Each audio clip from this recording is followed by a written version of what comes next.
আসসালামু আলাইকুম, সবাইকে স্বাগতম।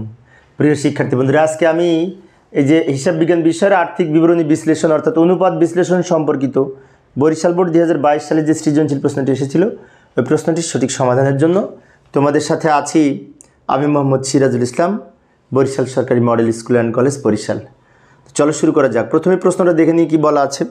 এই যে এখানে একটি উদ্দীপকের এইদিকে মূলধন ও দায় আছে, এর দিকে সম্পদ আছে, আর অন্যান্য তথ্যাবলীর মধ্যে আছে সারা বছরে বিক্রয়ের পরিমাণ 5 লক্ষ টাকা। এই তথ্যের আলোকে ক নম্বরে বলেছে মালিকানা তহবিলের পরিমাণ নির্ণয় করো। তো মালিকানা তহবিল হচ্ছে এই যে সাধারণ সঞ্চিতি আর শেয়ার মূলধন, এই দুটো যোগ করে এইটার সাথে যদি অলিক সম্পদ থেকে বাদ যাবে, অলিক সম্পদ আছে একটা, এই যে অবলোককের কমিশন, এই দুটো যোগ করে অলিক সম্পদ বিয়োগ করতে হবে। তো যাই, ক নম্বরের সমাধান আমরা এইভাবে লিখতে পারি। উদ্দীপকটা নিয়ে এসে রাখলাম এইখানে, মালিকানা তহবিল সমান সাধারণ সঞ্চিতি যোগ শেয়ার মূলধন, সাধারণ সঞ্চিতি আর মাইনাস এই অবলোককের কমিশন। অবলোককের কমিশন এই মালিকানা সত্ত্ব নির্ণয় করার সময় বিয়োগ হয়। এবার সাধারণ সঞ্চিতি কত টাকা? 60,000 টাকা যোগ শেয়ার মূলধন 1,80,000 টাকা মাইনাস এই অবলোককের কমিশন 20,000 টাকা। এবার এটা যোগ করে শেষেরটা বাদ দিয়ে পাবো 2,20,000 টাকা, যেটি মালিকানা তহবিল হিসেবে গণ্য হবে। এইভাবে ক নম্বরের উত্তর লিখতে পারি। এটা উদ্দীপক আর নিচের এটুকু উত্তরের অংশ।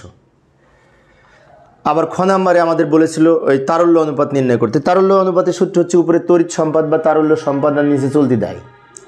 তো লিখি, এই যে উপরে তারল্য সম্পদ নিচে চলতি দায়। তো নিচে আমরা এইখানে মান লিখব, কিন্তু তার আগে বের করে নিব তড়িৎ সম্পদ সমান চলতি সম্পদ মাইনাস মজুদ পণ্য। তবে একটা কাজ করতে পারি, এইখানে এই চলতি সম্পদ থেকে এই মজুদ পণ্য বিয়োগ করব। মজুদ পণ্য অনেক সময় অগ্রিম খরচ বাদ যায়, কিন্তু এই অঙ্কে অগ্রিম খরচ নাই। এখন চলতি সম্পদ কোনটা? মজুদ পণ্য 30,000 আর 1,50,000 প্রাপ্য বিল, তাহলে হচ্ছে 1,80,000 আর এই নগদ তহবিল 50। এই তিনটা যোগ করে চলতি সম্পদ সম্ভবত এই 2,30,000 হবে। চলতি সম্পদ কোনটা যোগ করে নগদ তহবিল প্রাপ্য হিসাব মজুদ পণ্য, এই তিনটা যোগ করে চলতি সম্পদ 2,30,000। এখান থেকে সমাপনী মজুদ পণ্য 30,000 বিয়োগ করব। সমাপনী মজুদ পণ্য বিয়োগ করলে আমাদের হবে এই 2 লাখ থেকে 2,30,000 বাদ দিলে 2 লাখ টাকা হয়। এটা হচ্ছে চলতি সম্পদ। এবার চলতি দায়, এটা হচ্ছে তড়িৎ সম্পদ। তড়িৎ সম্পদ আর তারল্য সম্পদ এক। এবার চলতি দায় এই অঙ্কে 3টা আছে। প্রদেয় হিসাব, ব্যাংক জমাতিরিক্ত, বকেয়া বেতন। এই 3টা লিখবো, এখানে যোগ দিয়ে লিখলাম প্রদেয় হিসাব, ব্যাংক জমাতিরিক্ত, বকেয়া বেতন। এবার মান লিখব। প্রদেয় হিসাব 70,000 টাকা, ব্যাংক জমাতিরিক্ত 20,000 টাকা যোগ বকেয়া বেতন 10,000 টাকা। অর্থাৎ চলতি দায় এই অঙ্কে 3টা, প্রদেয় হিসাব, ব্যাংক জমাতিরিক্ত, বকেয়া বেতন। এই 3টা এখানে লিখলাম, যোগ করে 70, 10 মোট 1 লাখ টাকা হবে। 1 লাখ টাকা। তো আমরা তড়িৎ সম্পদ পেলাম এইটা, চলতি দায় পেলাম এটা। এবার মান বসাবো। এই 2 লাখ টাকা উপরে লিখব, আর এই চলতি দায় 1 লাখ টাকা নিচে লিখব। 2 লাখকে 1 লাখ দিয়ে ভাগ করলে 2 হয়, কিন্তু 2 এর পাশে 1:1 দিতে হবে। 2:1 উত্তর। আমরা জানি অনুপাত বললে 1:1 লিখতে হয়। আচ্ছা, তো এই হচ্ছে এই খ নম্বরের তারল্য অনুপাতের উত্তর হলো এইটা। তো আবার আমরা বাকি অংশটুকু করব। কার্যকরী মূলধন অনুপাত, এর সূত্র হচ্ছে উপরে কার্যকরী মূলধন, নিচে চলতি দায়। এখন কোনো অঙ্কে তোমরা দেখবে যে চলতি সম্পদ মাইনাস চলতি দায় বা নিচে চলতি দায় আছে, এভাবে লিখলেও হবে, কারণ কার্যকরী মূলধনের সূত্র আবার চলতি সম্পদ মাইনাস চলতি দায়। তো কার্যকরী মূলধনটা তাহলে আলাদা বের করে নিই। চলতি দায় তো কিছুক্ষণ আগে বের করেছি, এখানে মান লিখব। কার্যকরী মূলধনের সূত্র হচ্ছে চলতি সম্পদ মাইনাস চলতি দায়, চলতি সম্পদ মাইনাস চলতি দায়, যেটি কার্যকরী মূলধন বা চলতি মূলধনের সূত্র। কার্যকরী মূলধনের আর এক নাম চলতি মূলধন। তো চলতি সম্পদ কিছুক্ষণ আগে আমরা বের করেছি, সম্ভবত কত হয়েছিল? 2,30,000 টাকা হয়েছিল। 2,30,000 টাকা কিছুক্ষণ আগে বের করেছিলাম। আর চলতি দায় 1 লাখ টাকা হয়েছে। 2,30,000 থেকে 1 লাখ বিয়োগ করলে 1,30,000 হয়। এইটা হচ্ছে। তো তাহলে আমরা কার্যকরী মূলধনের পরিমাণ পেলাম এই যে 1,30,000, আর চলতি দায় পেয়েছি 1 লাখ। এখন মান লিখব। কার্যকরী মূলধনে 1,30,000 টাকা উপরে লিখব, আর চলতি দায় 1 লাখ টাকা নিচে লিখব। 1,30,000কে 1 লাখ দিয়ে ভাগ করলে 1.3:1 হবে। এটা হচ্ছে কার্যকরী মূলধনের অনুপাত 1.3:1। এই ছিল খ নাম্বার। এবার গ নাম্বারে কি বলেছিল দেখি। গ নাম্বারে এই উদ্দীপকটা কিন্তু বারবার আমি উপরে লিখে রাখছি, এটা দেখে দেখে আমরা সমাধান করব। সেই জন্য দায় মালিকানা অনুপাত, এখানে এই যে দায় আগে মালিকানা পরে, মাঝখানে হাইফেন, অর্থাৎ দায়ের সাথে মালিকানার সূত্রের অনুপাত যদি বলে আগে দায় আছে, তো সেই জন্য আমরা যখন সূত্র লিখব তখন আগে যে দায় আছে দায়টা উপরে লিখব, কিন্তু দায় বলতে বহির্দায় বোঝায়, তাই বহির্দায় উপরে আর মালিকানা তহবিল নিচে। আচ্ছা, তো বহির্দায় বলতে বোঝায় এই যে চলতি দায়ের সাথে ঋণপত্র যোগ হবে, অর্থাৎ বহির্দায় হচ্ছে দীর্ঘমেয়াদী ঋণ প্লাস চলতি দায়। দীর্ঘমেয়াদী ঋণ হচ্ছে 60,000 আর চলতি দায় আমরা পেয়েছি 1 লাখ, ওই দুটো এখানে বহির্দায় যোগ করব, দীর্ঘমেয়াদী ঋণ প্লাস চলতি দায়।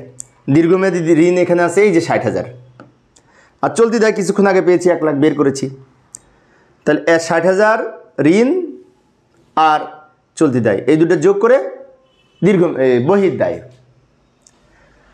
আর মালিকানা তহবিল কিন্তু ক নাম্বারে বের করেছিলাম, ক নাম্বারে না কোথায় যেন বের করলাম একবার, মালিকানা তহবিল, তাই না? বের করেছিলাম, এই যে এই দুটো যোগ করে এইটা বিয়োগ করেছিলাম, অবলোককের কমিশন। এই যে মালিকানা তহবিল সমান শেয়ার মূলধন প্লাস সাধারণ সঞ্চিতি মাইনাস অবলোককের কমিশন। তো শেয়ার মূলধন আছে 1,80,000, সাধারণ সঞ্চিতি আছে 60,000, যোগ করে অবলোককের কমিশন এই 20,000 বিয়োগ করব, বিয়োগ করে 2,20,000 টাকা। তাহলে আমরা বহির্দায় পেলাম 2,20,000 টাকা, যেটি উপরে লিখবে এখানে 2,20,000, 1,60,000 টাকা, সরি, বহির্দায় 1,60,000 টাকা, এটা উপরে লিখব। আর মালিকানা তহবিল পেয়েছি 2,20,000 টাকা, ওটা নিচে লিখব। এটাকে এটা দিয়ে ভাগ করব, ভাগ করে আমাদের হবে 0.73:1। এইটা হচ্ছে এই দায় মালিকানা অনুপাত 0.73:1। এখানে যত বেশি হবে তত কিন্তু প্রতিষ্ঠানের অবস্থা খারাপ, ভালো না, কারণ বহির্দায় 1 টাকার বিপরীতে দায় আছে 73 পয়সা, তার মানে কি অর্ধেকেরও বেশি দায় আছে, কিন্তু অবস্থা ভালো না। এটা যদি 0.5-এর নিচে থাকে তাহলে ভালো, এটা যত বেশি হবে তত খারাপ প্রতিষ্ঠানের জন্য, মানে কি ঋণ বেশি আছে বোঝায়, দায় বেশি আছে এটা বোঝায়। 1 টাকা মূলধনের বিপরীতে দায় আছে 73 পয়সা, অর্ধেকেরও বেশি কিন্তু দায় আছে।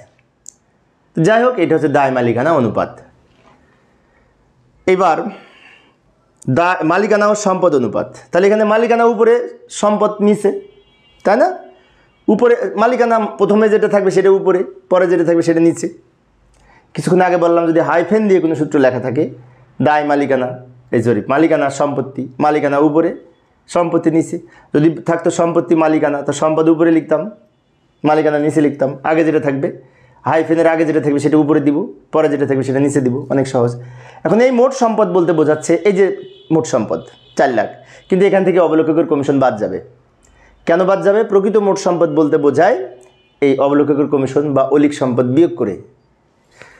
তাহলে আমরা মান লিখি, মোট সম্পদ বলতে বোঝায় এই মোট সম্পদ 4 লাখ থেকে অবলোককের কমিশন বিয়োগ হবে, অর্থাৎ প্রকৃত মোট সম্পদ বসবে এখানে। আর প্রকৃত মোট সম্পদ বলতে অলিক সম্পদ বাদ দিয়ে বাকি টাকাটা বোঝায়। এখন টোটালটার যোগফল হচ্ছে 4 লাখ, তো 4 লাখ লিখব। এর মধ্যে এই 20,000 কিন্তু আছে অবলোককের কমিশন, তাই ওটা বিয়োগ করব। বিয়োগ করে আমাদের হবে 3,80,000। এটা হচ্ছে মোট সম্পদ। এবার মান লিখব।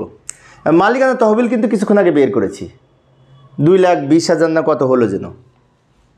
আর মোট সম্পদ তো অবলোককের কমিশন বাদ দিয়ে পেলাম 3,80,000, এটা নিচে লিখব। এবার এটাকে এটা দিয়ে ভাগ করে পাবো এই 0.58:1। এটা হচ্ছে এই মালিকানা সম্পদ অনুপাত। এইভাবে আমরা এই মালিকানা সম্পদ অনুপাত নির্ণয় করতে পারি।